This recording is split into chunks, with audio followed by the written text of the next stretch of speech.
I'm E.G. Marshall. The French writer Guy de Maupassant lived for only 43 years, yet he composed 6 novels and over 300 short stories. One of the best of these, one of the least well-known, is titled Was It a Dream?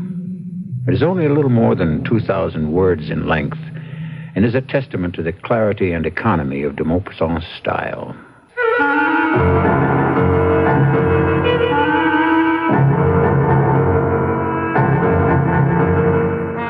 Our mystery drama, The Graveyard, is based on the classic short story of Guy de Maupassant and was written especially for the Mystery Theater by Elspeth Eric and stars Norman Rose.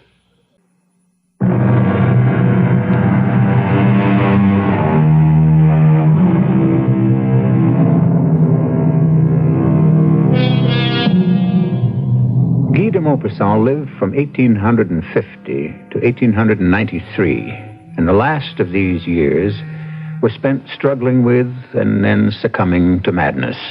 This may account for the slight touch of morbidity that runs through his work.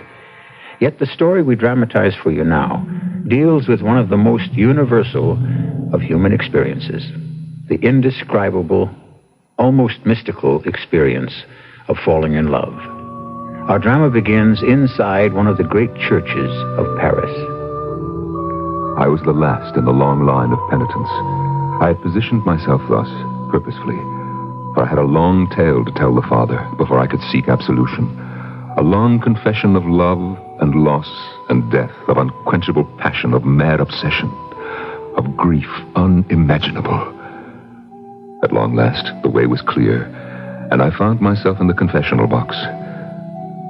Bless me, Father. Yes, my son? Bless me, Father, for I have sinned since my last confession. Go on, my son. I don't know how. You don't know me, Father? Should I? You don't recognize my voice? There is something familiar. It's been a long time, more than a year. Before that, you were my confessor. More than that, my friend, or so I once thought. Continue. I was a faithful communicant, Father, for many years, until... Tell me what troubles you, my son. Oh, it's such a long story. I have time, and so has God. Well, it all started. Everything began when I met her. I went to a ball, an elaborate ball given by friends. I'd been of half a mind not to attend at all. For months, life had seemed so dreary, so monotonous. And then, that night, I was standing with my friend Henri, viewing the guests with utter indifference, when she came into the room and changed my life forever. Henri? What is it? Have you suddenly come to life? Come to life? Yes, I have come to life. Who is that? Dear man, there are at least 200 people dancing. Oh, she is not dancing. She just came through the door. She's dressed in silver. She's with an older woman wearing blue and black stripes. They're just sitting down. Oh, yes. That's Madame Sylphan. But who is the young girl in silver? Her niece, Simone. Why? You ask me why? Why do you care? She is my fate. Oh, come now, my dear friend. Do you know her? Do you know her aunt? Not well. Well enough to introduce me. Yes. Well, then do it. Do it at once.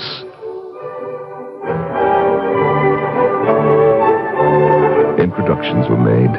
I murmured politenesses, requested the pleasure of the waltz, and as though I were living in a dream, led the young Simone to the dance floor and took her in my arms. We circled the ballroom again and again and again. She floated like a cloud in my arms, her pale blonde head just below my chin, her tiny hand in its white kid glove resting in mine, her fragile body moving in perfect rhythm to my own. I did not speak. I could not. I was like a man enchanted beneath a spell. I was conscious only for wishing the music would never stop. But of course, in time, it did. It stopped. Release me, sir. Oh, forgive me. What did you say? Release me. The waltz has ended. The dancing is over. Oh, your pardon. You may take me back to my aunt. No. No. Why not? I want to take you in my arms again. I think the music has stopped for a certain length of time. Refreshments are being served on the veranda. Would you care for something? A glass of champagne, perhaps. Would you care for that? Would you? There is only one thing I care for, mademoiselle. Everything else is of no importance whatsoever. And what is that? Yourself, mademoiselle. Your love. I was not so impetuous as a rule, Father. I had a certain position in Parisian society. I had met and I had fancied a number of girls. But this was altogether different, a totally new experience. It lifted me to such heights that my whole life before this fateful meeting seemed insignificant, without meaning. Compose yourself, my son. Yes, Father, yes, I'll try. I saw her the next day. She invited me for tea, and I took flowers, roses and lilies, all that I could hold. I think that her aunt eyed me with some suspicion, but I thought only of the niece whom I adored, to whom I had dedicated my every thought, my every wish, my life, myself. Go on, my son. Well, the days that followed, how can I describe them? And yet how well I remember them. Walks in the Luxembourg Gardens, picnics in the Bois, luncheons and dinners. I moved through all this with the certainty of a sleepwalker. My mind, my soul fixed on that not too distant day when I would put my heart at her feet and implore her to pick it up and hold it close to her own. As I knew she would. Yes, my son. Go on. At last, the day arrived. I had suggested the previous evening that she'd come to my house for tea, and she had acquiesced. My good housekeeper, Therese, had cleaned from attic to cellar with even more than her usual thoroughness. Now, you'll serve everything out here, Therese. Yes, monsieur. Aha, now she'll sit there, don't you think? On the chaise longue. Perfect. Yes. You have tea, of course. And coffee. What she really likes best is chocolate. I have chocolate. Now, what in the way of pâtisserie? Almond croissant, madeleine, pecan macaroon. Oh, perfect. I hope mademoiselle will be pleased. Oh, Therese, wait till you see her. Wait till you see my Simone. I am sure she is very pretty, monsieur. Pretty? Attractive. There is no one word to describe her, Therese. Could you describe an angel? I have never seen an angel. Well, you'll see one today. An angel with the insouciance of a wood nymph, the grace of a dryad. Am I talking wildly, Therese? You are in love, monsieur. Yes, I am in love. I was in a fever, awaiting her arrival. I thought I was going to be sick. I could not sit, I could not stand still. I moved from chair to chair, from room to room. And then, at last, she was there, in my house. Oh, but it's beautiful. Beautiful. Do you think so? Do you really think so? You live here alone? Oh, yes. Alone. Of course, there's Therese and her husband. He tends the gardens. You have gardens? May I show you? Of course. The roses are in bloom. Yellow, pink, red. Oh, lovely. Yes. Now, this is the veranda. Charming. Would you care to sit down? Here. This is a comfortable chaise. Thank you, yes. Very comfortable. What would you like? Chocolate or tea? Therese will bring it. Or coffee. We have madeleine and macaroons. Not so fast. Oh, I'm sorry. I'm so sorry. Really, I'm very... It's all right. It's all right, my dear. What is it? I've never seen you like this. So erratic. It's just that I... Do you really like the house? But I told you. I know you told me, but... Are you sure that you really like it? Yes. But is there anything about it that you don't like? thing. I think it's perfect. I want you to think that it's perfect. Is it so important, what I think? You don't know how important it is. Because, Simone, because I want you to share it with me. You want me to? To live here with me. You know how I love you. I think that you love me. Do you love me? Yes. As much as I love you? No, don't answer. I know that you can't love me the way I love you, but do you love me? Yes. Then will you come here to this house to live with me, to let me love you and protect you, adore you, to take care of you? Oh, my dear. Will you? Yes. Yes, my love. Oh, yes. The days and the weeks and the months that followed. How can I describe them? I loved her madly. Why does one love, Father? Why does one love? How queer it is to see only one being in the world, to have only one thought in one's mind, only one desire in the heart, and only one name on the lips, a name which comes up continually from the depths of the soul to the lips, a name which one repeats over and over again, which one whispers ceaselessly everywhere, like a prayer. I lived on her tenderness, on her caresses, in her arms, on her words, so completely wrapped up, bound and absorbed in everything which came from her, that I no longer cared whether it was day or night, or whether I was dead or alive on this old earth of ours. In all our time together, she asked for only one thing, one material thing, and I was happy, deliriously happy to buy it for her. I would have bought her the world. Sweetheart, could we have a mirror here? Here? Here in the hall? A big one. I need it. Well, then you shall have it. I needed to look at myself from head to foot before I go out, to see if my toilette looks well and is correct. Pretty. You are always correct, always pretty. I needed to reassure myself. We'll go together tomorrow and buy one. You shall pick it out. And so we did. We found a beautiful mirror, 7 feet tall, supported by a pillar on either side, and mounted on a pedestal. The whole thing carved with cupids and garlands of flowers, and gilded all over. You must have seen that mirror, Father. You've been in my house. Have I? At least once. I have been in many houses, seen many mirrors. But you must remember this one.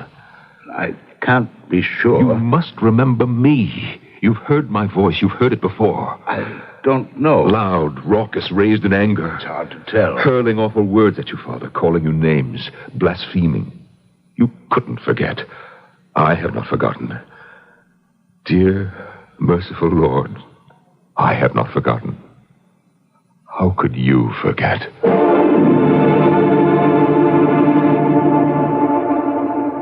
Have you ever wondered what transpires within the confessionals?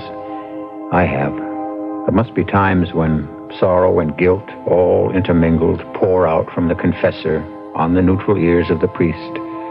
And from far above and beyond, the Lord takes note of the tears, the suffering, the regret, and the muffled excuses, takes note and understands.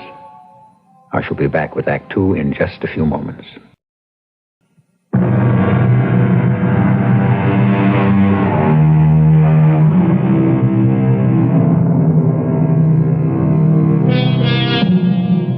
Against one wall of the nave of a great Gothic church in Paris stands an enclosed cubicle made of mahogany and richly carved. Within the cubicle are 2 men, one a priest, one a common citizen of Paris. Only a thin wall separates the 2 men, a thin wall and a foot-square grill through which they converse. The citizen has been telling a long story to his confessor, a story of passion and wild romance. You have been in my house, Father. Have I? At least once. You must remember me. You've heard my voice before. I think perhaps... But go on, my son. Finish your story. As you will, Father. Simone and I lived in our house like 2 birds forever joined. I asked nothing more of life than to watch her every movement, hang upon her every word. To comb her pale blonde hair was an exquisite pleasure. To gaze on her pearl-colored body in the bath struck me mute with wonder. When she left the house, I left immediately after, because I could not endure its charms unless she was there to enhance them. But I waited until the very last minute. I so enjoyed those moments when she stood before the great mirror in the foyer, looking with pouting and pretended anxiety into the great glass. I would stand in back of her, charmed to watch both my darling and her reflection. Do you like this dress? Tell me. Oh, very much. You don't think purple is the wrong color? I think purple is exactly the right color. I was torn. The seamstress wanted to make it up in citron yellow. You look ravishing no matter what you wear. Pink, purple, yellow, green. Oh, you are perfection. From top to toe. Don't muss my hair, darling. Look out. My bonnet. Let me go. Now, first tell me where you're going in your purple and pink. Oh, there's an art show. Ingres and David and all those. I'll look in on that. Hortense will probably meet me there. And we'll lunch at Prunier's and then shop. All right? If you must go. My love, I have to go out now and then. You'll be all right, won't you? Well, I shall manage to live, exist somehow, till 7 o'clock. I was a man, blessed beyond human deserving. I scarcely noticed the passing of the days. One day, I followed her into the foyer and stood silent but amused while she primped and preened herself before the huge mirror. She had never seemed so desirable. Well? Well, what? Do I look all right? You look like a little cherub. A cherub? Really? I'm not sure I want to look like a cherub. Can't be helped. That's the way you look.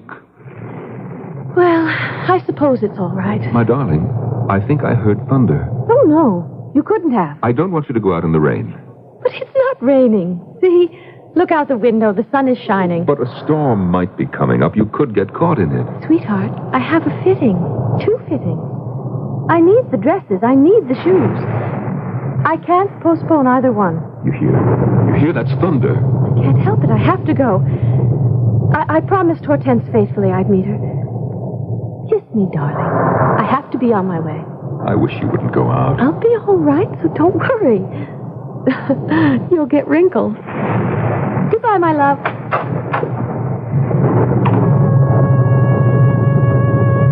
I let her go. I could not hold her.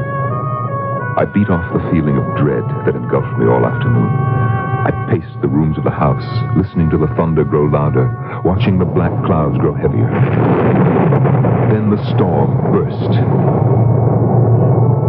Late in the day, I came to rest in the foyer, staring stupidly at the great mirror that had a few hours earlier held her reflection, all blue and white like a summer sky. I wrenched my eyes from the mirror and opened the front door. A hansom cab had just pulled up in front of the house. Simone! Simone! Yes, darling? Come inside! Come inside! I'll pay the driver. Come inside quickly! I insisted she go straight to bed. She protested that there was no need, that she had not been out in the rain for so very long, that she did not get so very wet. You make such a fuss, darling. It's not necessary. It is necessary, I insist. Now, when you've finished your hot bath, you'll drink some chamomile tea, perhaps a small amount of brandy. Really, my love, such a fuss over nothing. Simone, if anything should happen to you... Nothing will happen. It will be the end of me. I couldn't go on living. Come in. The tea you requested, monsieur? Oh, thank you, Therese. Give it to me. I brought a biscuit. Oh, good. Thank you. Thank you, Therese. Not at all, mademoiselle. Your hot tub is waiting. You can drink this in the bath. I shall break the biscuit into little pieces and feed it to you like a mother bird. Oh, you are a dear. Oh, you're coughing. I've stopped. Come along, my dear, thoughtful mother bird. The next day, she coughed, too. She coughed for about a week. Then she took to her bed. What happened then, Father, I do not altogether remember. But doctors came, wrote, and went away. Medicines were brought, and some women made her drink them. Her hands were hot. Her forehead was burning. Her eyes were bright and sad. When I spoke to her, she answered me, but I do not remember what we said. I have forgotten everything. Everything. She died. And I very well remember that last, slight, feeble sigh.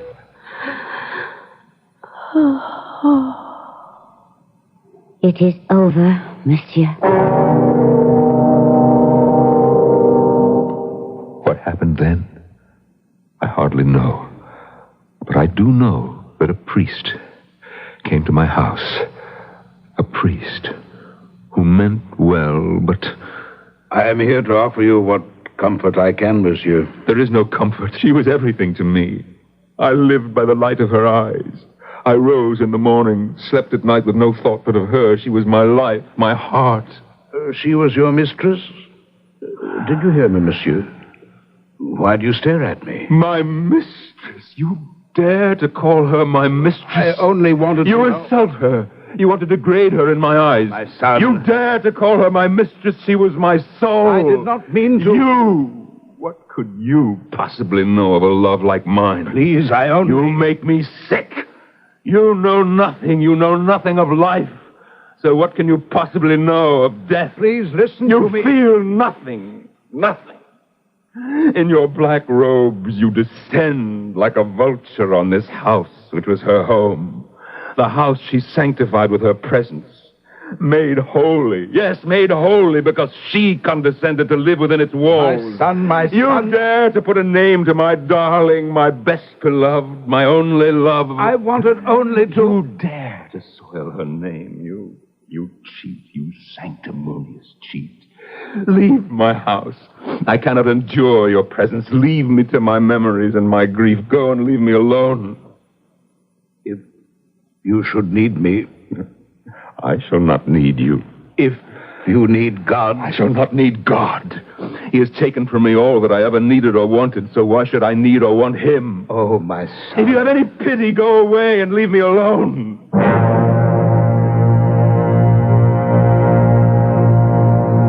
Now, you know who I am, Father. Yes.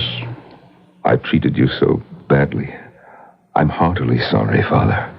I did not understand, perhaps, what this girl meant to you. I should have had more feeling. Well, I should have had more patience.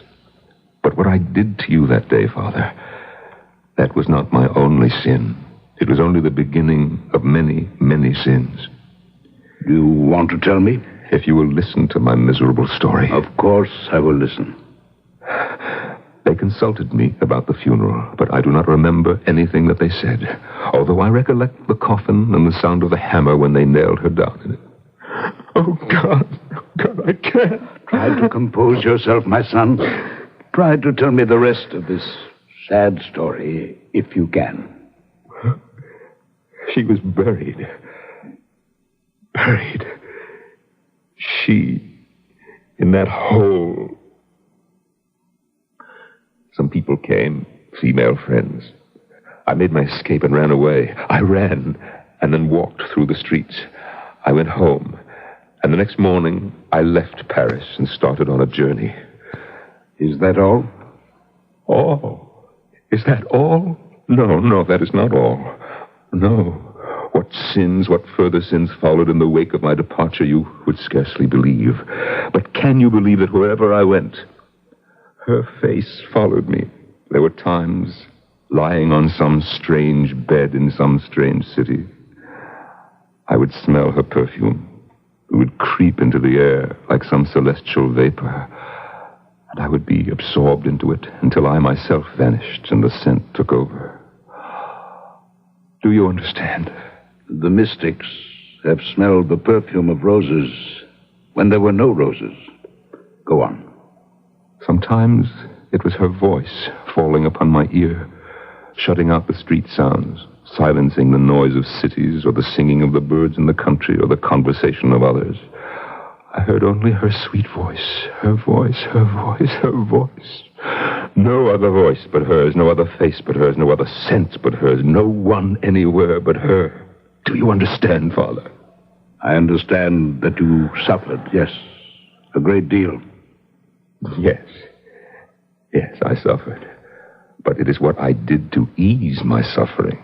Not that it was ever eased, but what I did to try to shut out the sight of her, silence the sound of her, stifle the smell of her. The atrocities I committed, the obscenities I practiced, the cruelties, all these I must confess to you if I am ever to know peace again.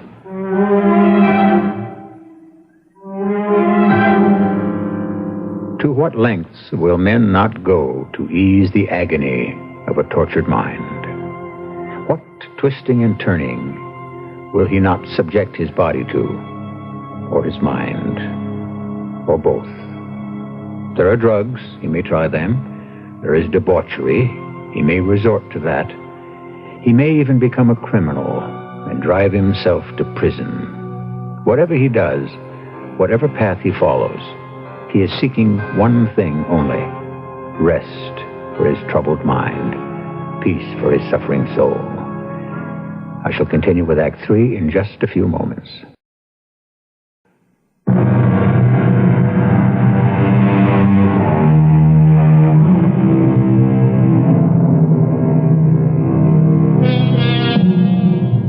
A man has sought out a particular priest to make confession. A particular man who is blurting out the story of his love for a young girl, a love to which he dedicated everything he had, his worldly goods, his thoughts, his life, himself. He lived by the light of her eyes. Then one day she died. After the funeral, he went home, packed a suitcase, and fled from Paris. It is what I did to ease my suffering, Father. Not that it was ever eased. What I did to shut out the sight of her, silence the sound of her, stifle the smell of her. The atrocities I committed, the obscenities I practiced, the cruelties I inflicted.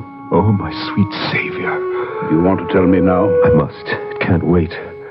Then I'm listening. I grew afraid to travel alone. I was afraid of what I might do next. So I wrote to my friend Henri, the same friend who had presented me to Simone, urging him to meet me in Casablanca. Good friend that he is, he agreed. We arranged to meet at a sidewalk cafe. There you are. Henri. It is you, isn't it? Of course it is. Sit down. But you look terrible. Nonsense. What do you want to drink? It is not nonsense. What have you been doing to yourself? I'm trying to forget her. Oh, but this is no way to forget her, my friend. What is the way? I don't know, but... That's just it. Nobody knows. I don't know either. What will you have to drink? You're drinking absinthe, aren't you? Is that what you want? Oh, heavens, no. Pierre, you were never like this. Well, I am now. What have you been doing? Oh, this and that. What do you want to drink? Nothing. I want another absinthe. Waiter, where's the waiter? My friend, please, don't do this. With Henri, I covered the bazaars, the clubs, and the brothels of Casablanca. The days there are blurred in my memory. It's as though a man other than myself did the things I did, and even those things are vague, undefined, as though they happened in another time, another place, to another person. At any rate, there came a day when Henri burst into my hotel room. His face was white and pinched, but his eyes blazed. Wake up. Wake up. What? Pack your bags. We're leaving. Oh, what's the matter? All right, I'll do it for you. What for? What is the matter? You're in trouble, my friend. Bad trouble. Where's your suitcase? Oh, what trouble? Don't you know? I don't know. Trouble, you say? You remember that girl last night? What girl? Which girl? Oh, good Lord, you don't even remember. The girl, the one you picked up at the nightclub. Oh, yeah. Oh, you do remember that, don't you? Well, I think You took her back to her room. Do you remember? No, you don't remember. I could see you don't. Well, you did. I don't suppose you remember what you did after that, do you? Henri, please. The absinthe has rotted your brain, my friend. You don't know what you do, and once you've done it, you don't remember it. Please. All right, look at me. Look at me. Henri, let go. I said look at me. What did I do? You have killed that girl. Perhaps you did kill her. I don't know. She's in the hospital now. Perhaps she'll recover. Perhaps she won't. I I did that. Why? Oh, heaven knows. Why would I do a thing like that? At the moment, it doesn't matter why. What matters is that I'm going to take you home. Oh, I have no home. Back to Paris. You have a house there. It's a house, not home. Well, at least you'll have Therese to look after you, feed you properly, and you'll have your own doctor, your priest. I can't tell them. You have to tell them. Yesterday, I returned to Paris.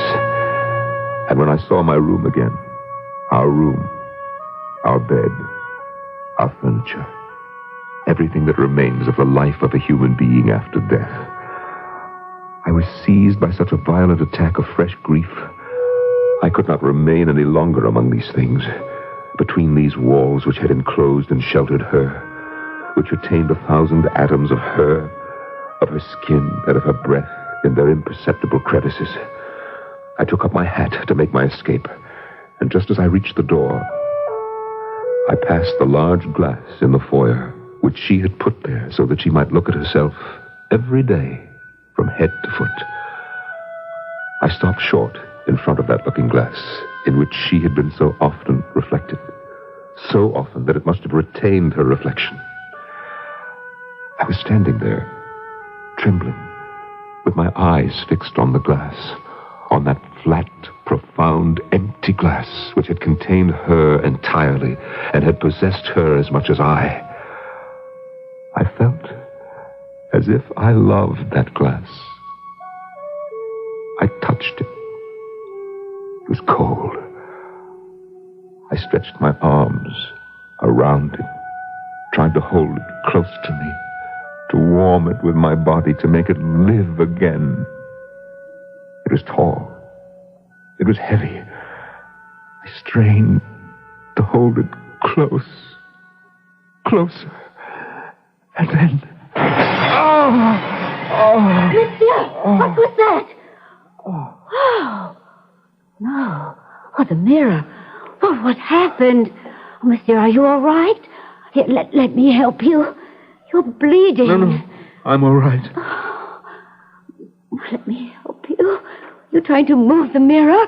Why didn't you call me? I'd have helped you. Oh, your poor face, all cut and bleeding. I'll fetch a doctor. No, I don't need one. I don't want... Monsieur, you... There is only one thing I need or want. If I can't have that, I want nothing. Monsieur, where are you going? I went out without knowing it, without wishing it, and toward the cemetery. I found her simple grave, a white marble cross with these few words: she loved, was loved, and died. She is there, below, I thought, decayed. I sobbed with my forehead on the ground, and I stayed there for a long time. And then I saw that it was getting dark, and a strange, mad wish, the wish of a despairing lover, seized me. I wished to pass the night weeping on her grave. But then I thought I would be seen and driven out. How was I to manage? Oh, I was cunning, and I got up and began to roam about in that city of the dead. I walked and walked. How small this city is compared with the other, the city in which we live, and yet how much more numerous the dead are than the living. Are you all right, my son? Yes, I'm all right. I must finish my story. I was alone, perfectly alone. When it was quite dark, I began to walk, softly, slowly, inaudibly, through that ground full of dead people. I wandered about for a long time, but I could not find her grave again. I went on with extended arms, knocking against the tombs with my hands, my feet, my knees, my chest, even with my head, without being able to find her. I groped like a blind man. I felt the stones, the crosses, the iron railings. I read the names with my fingers by passing them over the letters. Oh, I was frightened, horribly frightened. Graves. Graves, nothing but graves. On my right, on my left, in front of me, around me, everywhere, there were graves. I sat down on one of them. for I could not walk any longer. My knees were so weak. I could hear my heart beat. Yes. And I heard something else as well.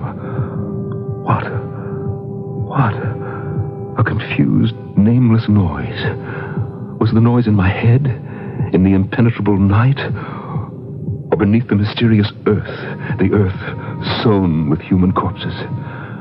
I was paralyzed with terror, cold with fright, ready to shout out, ready to die. Yes, to die, on the moment to die. Oh, my son. Let me finish, Father. Suddenly it seemed to me that the slab of marble on which I sat was moving. Yes, moving, as if it were being raised. With a bound, I sprang onto the neighboring tomb, and I saw, yes, I distinctly saw the stone which I had just quitted rise upright.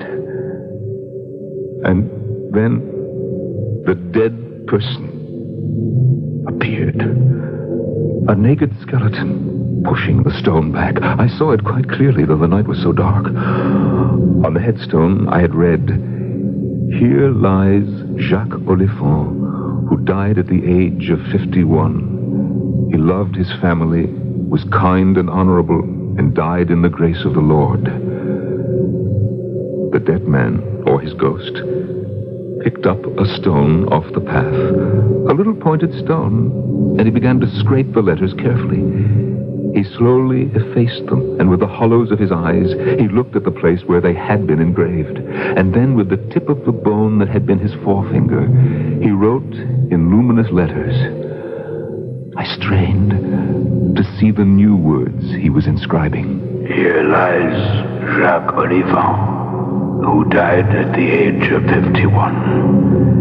He hastened his father's death by his unkindness, as he wished to inherit his fortune. He tortured his wife, tormented his children, deceived his neighbors, robbed everyone he could, and died wretched."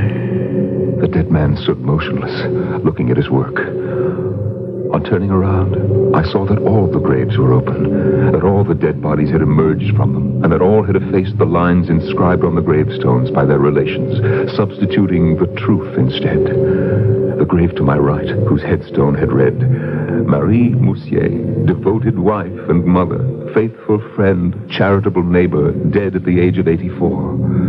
The skeleton of an old woman was bent over it, and carefully writing with her bony finger the new words, spoke solemnly in a strange, quavering voice. Marie Moussier, gossip, scandalmonger, hated her husband throughout her married life, begrudged him their children, and died mean of spirit, at war with herself and the world, at the age of 84. Behind me, another grave opened and a ghostly figure emerged. His stone read, "Alphonse Perrault, merchant and philanthropist, lies here, mourned by all who loved him for his many beneficent works." Alphonse Perrault, merchant and unwilling philanthropist, lies here, mourned by none who knew his real reason for everything he did, to create an image of himself as one who loved his fellow man, the better to steal from him behind his back.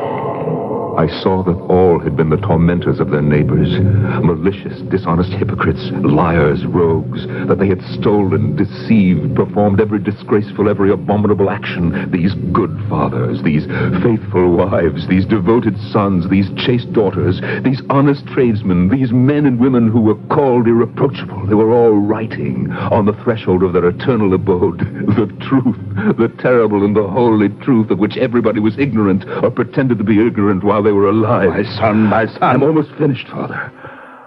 I thought that she too, must have written something on her tombstone. Now, running without fear among the half-opened coffins, among the corpses and the skeletons, I went toward her, sure that I should find her immediately. I recognized her at once without seeing her face, which was covered by the winding sheet. On the marble cross, where shortly before I had read, "She loved, was loved, and died were new words she now spoke aloud. Having gone out in the rain one day in order to deceive her lover, she caught cold and died. It appears that they found me at daybreak, lying on the grave, unconscious. Oh, my son, but you must realize, poor man, that this was all a delusion. The delusion of a fevered brain, a waking dream. Oh, no. No, it was all quite true. That she betrayed you? And not for the first time, Father. I have always known it. I have known it. All along.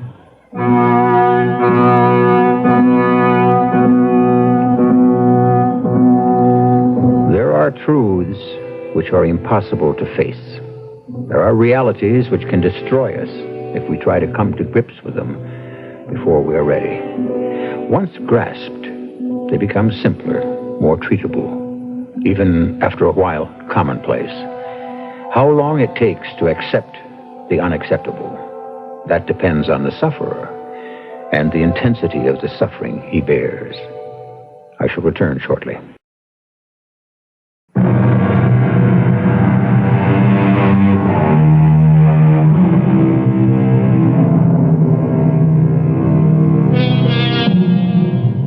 We trust that Monsieur de Maupassant, from wherever he dwells beyond the grave, will not think we have done violence to his brief and fragile tale. In trying to transpose it into dramatic form, we have used some of his own words, as many as possible, and more of our own. If we have been unkind to his original work, we ask his pardon and offer as an excuse our sincere desire to prevent his beautiful story from slipping away from us in the mists of time. Our cast included Norman Rose, Jada Rowland, Ralph Bell, Evie Juster, and Guy Sorel. The entire production was under the direction of Hyman Brown. This is E.G. Marshall inviting you to return to our Mystery Theater for another adventure in the macabre. Until next time, pleasant dreams.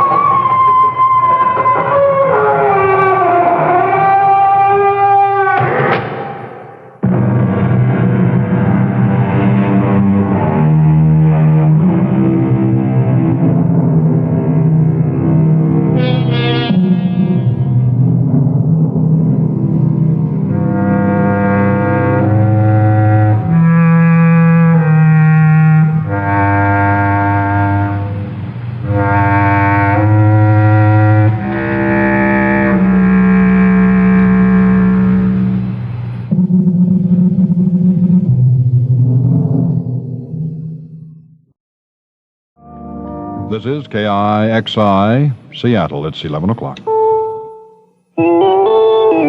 CBS News. There appear to be some divergent views between tax-writing Democrats and the president-elect. The subject, tax cuts. Good morning. I'm David Jackson reporting on the CBS radio network. President-elect Carter has indicated he favors a general tax cut to give the nation's economy a boost. But Monday in San Francisco, Representative Al Ullman, chairman of the House Ways and Means Committee, said he'll approach the issue with caution, suggesting specific economic remedies for specific problems. He said they would be preferable to an across-the-board tax reduction. And ranking member of Al Ullman's committee, Ohio Democrat Charles Vanek, says Mr. Carter's position on tax reform may pose some problems. I feel that a tax cut for people who are working has a long way finding its way into jobs for those who are not. I'm also afraid that a proposal might include further tax reductions for business and industry in order to use up unused capacity. And this would mean increasing corporate and business tax loopholes at a substantial Treasury loss. And we'll have more news after this. Sports are always in season, and we keep you in touch with every season here on Sports Time. I'm Brent Musburger, and nightly, Monday through Friday, I cover the scene with wrap-ups of events past, a look ahead to the upcoming games, and talk with the managers, players, and sports personalities about their lives on and off the field. There is much more to sports these days than just the final score, and I'll try to find it out for you. Join me for Sports Time, Monday through Friday evenings over most of the CBS radio network stations. The Democratic National Committee will be needing a new leader the day after Inauguration Day. Current Chairman Robert Strauss has announced his resignation effective January 22nd. Says Strauss, after 4 years on the job, he's tired and is ready for someone else to take over. President-elect Jimmy Carter's working vacation on St. Simon's Island, Georgia, appears to be just what's needed to wind down from his 2-year quest for the presidency. Betty Ann Bowser has a report. It has been a relaxing, quiet vacation for the next president. He's been fishing, swimming with 9-year-old daughter Amy, and the family went on a picnic to one of the smaller coastal islands north of the estate where he's staying. He's kept so much to himself that Press Secretary Jody Powell canceled the daily briefing because he had nothing to report. Powell does say the governor continues to plow through the pages and pages of briefing material prepared for him by his staff, giving the president-elect advice on how to change administrations. The Carter family is expected to remain secluded here for several more days, then return to Plains, possibly Thursday morning. Betty Ann Bowser, CBS News, with the president-elect, St. Simons, Georgia. The White House says President Ford telephoned Richard Nixon shortly after last week's election, but the announcement gave no details of the call. Late last week, Nixon had initiated a call to Mr. Ford's running mate, Bob Dole, offering condolences over the GOP loss on Election Day. It's said to be doubtful that Nixon will leave San Clemente to visit Palm Springs while President Ford is there. The Economic Committee of the UN General Assembly is discussing ways of ensuring an adequate food supply for the world in the future. Addressing the meeting Monday, Senator George McGovern, chairman of the U.S. Senate Committee on Nutrition and Human Needs. I believe the cornerstone of any global food strategy is the creation of an international system of nationally held food reserves designed to assure adequate availability of basic food supplies at all times and to prevent the disruptive effects of severe production shortfalls. On September 15th, police in Houston, Texas, confiscated some 250 allegedly pornographic films at the international airport there. Now, Police Chief B.G. Bond has ordered an investigation. It seems 14 of those films are now missing from the police property room. David Jackson, CBS News.